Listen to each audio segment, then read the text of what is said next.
Hey, what's up, YouTube? TerrenceM here. Today I'm going to be talking about the mods that I use in the game.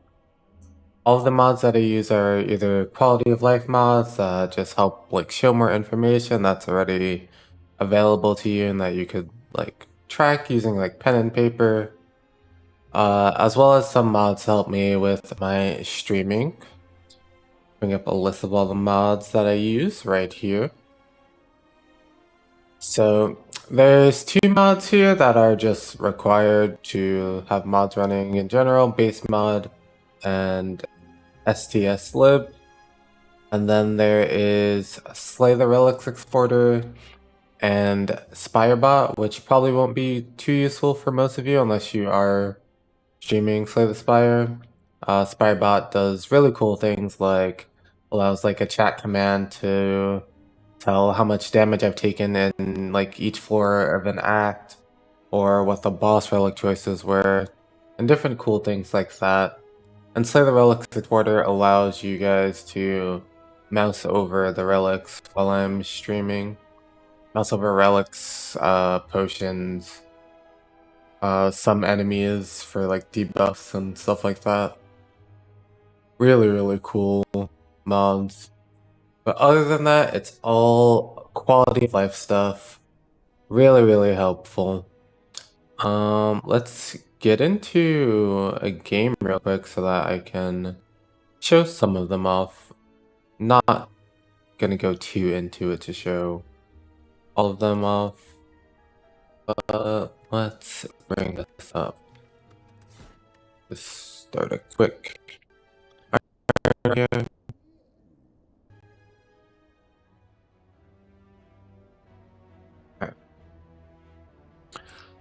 Let's just click whatever. Alright. So the first one is Bestiary. This is a pretty simple enemy, but for enemies that you are unaware of, you can shift right click and you'll see what their HP range is, what attacks they can do, and then it'll give you the order of the attacks or percentages and things like that. It's a very simple enemy. Let's see. We have Lament, so we could try and we can try and just get into a more, yeah. So with the Laos, their curl up, the block that they gain after being attacked has a range of 9 to 12 at Ascension 20, and the damage of their attack has a range of 6 to 8, and it tells you that they have a 75% chance to attack and a 25% to use their buff. And the buff can't be used twice in a row, and the attack can't be used 3 times in a row. So that is Bestiary. Just let you know what all the enemies do. It's very important information to have. You can't really play Slay the Spire optimally if you don't know what your enemies can do. Playing around it. Next up is Infomod. Infomod does so much. It's such a good mod to have. So from left to right, there's the shop prices. It lets you know the range of the relics, cards, potions, and this will even update with courier, so you don't have to do that math yourself. There is a slight thing with courier though, where after you buy a relic or anything really, there's an ascension modifier that makes things more expensive. And that goes away when something's reset with courier, when the shop is restocked. So that can get a little weird. But it keeps track of your card removal, keeps track of membership card, courier, all that stuff. Really cool. Also in Infomod, there's this potion chance that's here. If you're unaware, your potion chance starts at 40%. It will go up by 10% if you don't get a potion. It will go down by 10% if you do, and it will reset at the start of each act.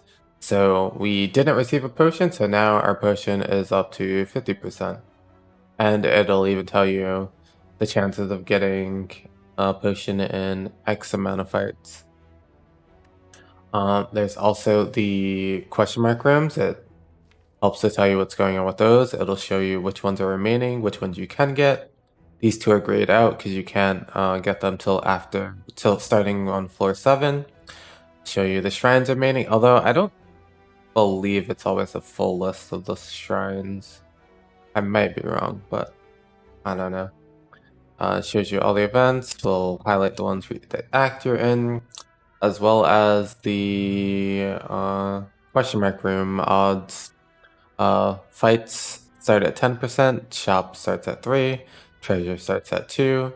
The events and the shrines take up the remaining, with events being 75 and shrines being 25%.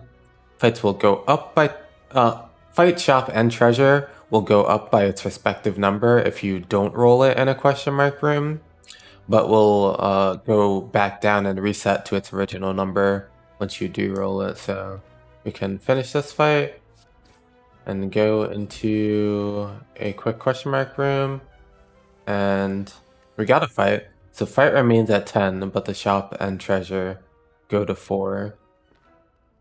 Another thing that Infomod does, it keeps track of your rare card odds.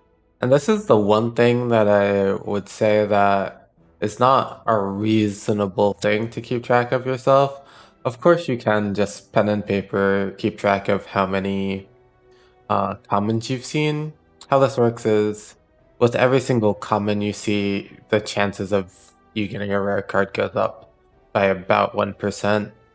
This, with Infomod though, it does keep track of your odds for seeing a rare card within the 3 cards from your card reward screen. It'll also tell you how the chances improve with things like question card and prayer wheel. I do have a video where I had prayer wheel and question card and was that Meow's what's the gift thing? Loft's gift. And I did have Infomod installed on, so the rare ridiculous. You can look for that video on the channel. Pretty cool. Tons of berserks. But yeah, I think that's about it for Infomod. Oh, there's also this that tells you how many cards you've played and average cards played per turn, which is like a random thing that I mentioned and asked for as far as a Velvet Choker maybe, but it's mostly irrelevant. What's next? There's Minty Spire.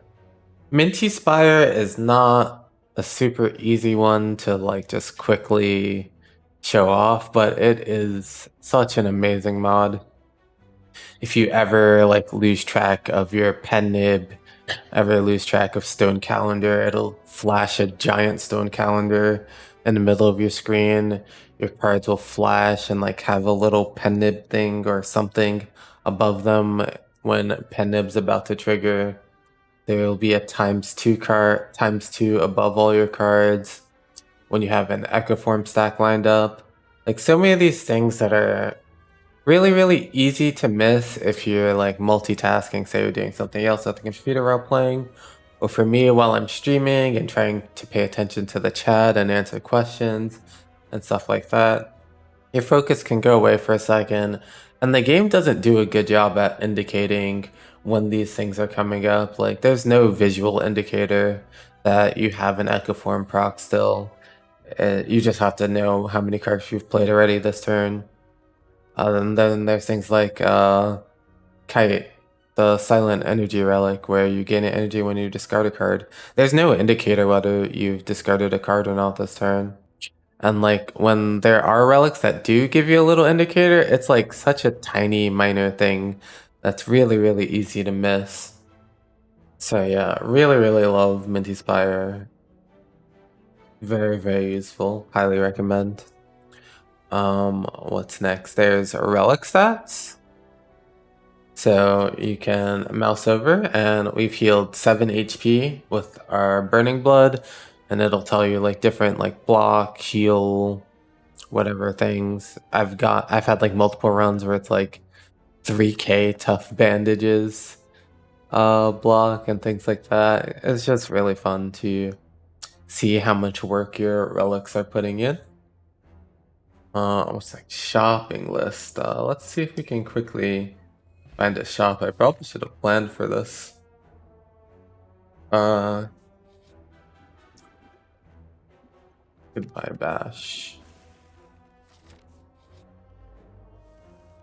And we'll use some dev console link to quickly get to the shop.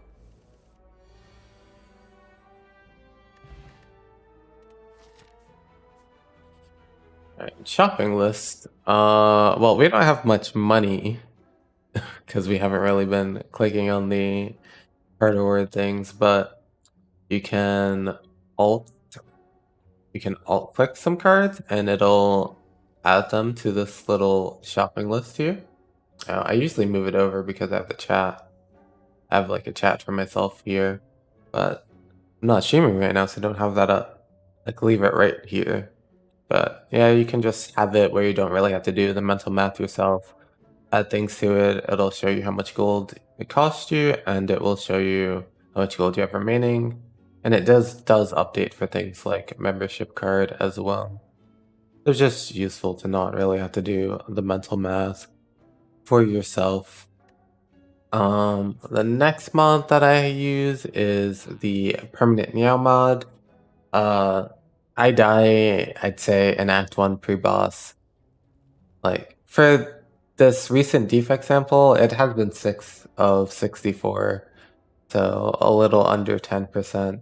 But I think 5%-ish on average over all of my runs.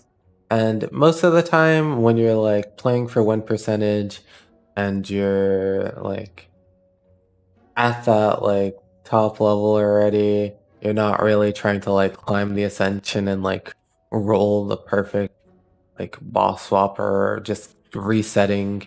Like it's not like I'm resetting for narrow rewards to get a win. Like when you lose in Act 1 and you're playing at this level, you most likely got ridiculously unlucky. Like the channel trailer for my YouTube channel is just me having a 95-5 versus Knob and taking the damage. Like in situations like that where you die, it just feels way too punishing to like get punished by losing that roll. You got unlucky, you lost, okay. You take that L, whatever. But to be put behind in your next run just doesn't feel right to me. So I just recently started using this permanent Meow Mod just to not have to deal with that. And it also helps my mental a lot. Like you get unlucky and then like going into the next run knowing that like you're still getting punished for getting unlucky makes you really not want to play the next run, or just makes you play worse in that next round. Yeah, it's just really helpful for the mental as well. What's next? We got map marks. Didn't use that at all here, but you can highlight the elites. You can highlight anything. You can highlight everything. And map marks has this thing where it will de-highlight things that you can no longer reach. So even though I like tried to highlight the elites, and this is here, we're already here, and this elite is unreachable without wing boots. So it just unhighlights it for you since it's mostly irrelevant for you at this point. And like you can plan ahead. I usually start all my runs with like highlighting all the elites and trying to plan out my route just to show you guys what I'm thinking as well. And yeah, there's that. Easel also is just something that is required to make map marks work. And I think that's it. That is the last of them. All my mods want to make this video to have all the mods in one place, easy to link to. I know I get asked the question quite a bit, and I see people like when I'm offline, just like inputting all the mod commands that I have in my Twitch chat, collecting all the mods. So this is a way to have all the mods in like one place, easy for you guys to grab all of them. Some of them are in the workshop, some of them you'll have to install manually, but hope these mods help you improve the quality of life of your Slay the Spire gameplay. And thanks for watching.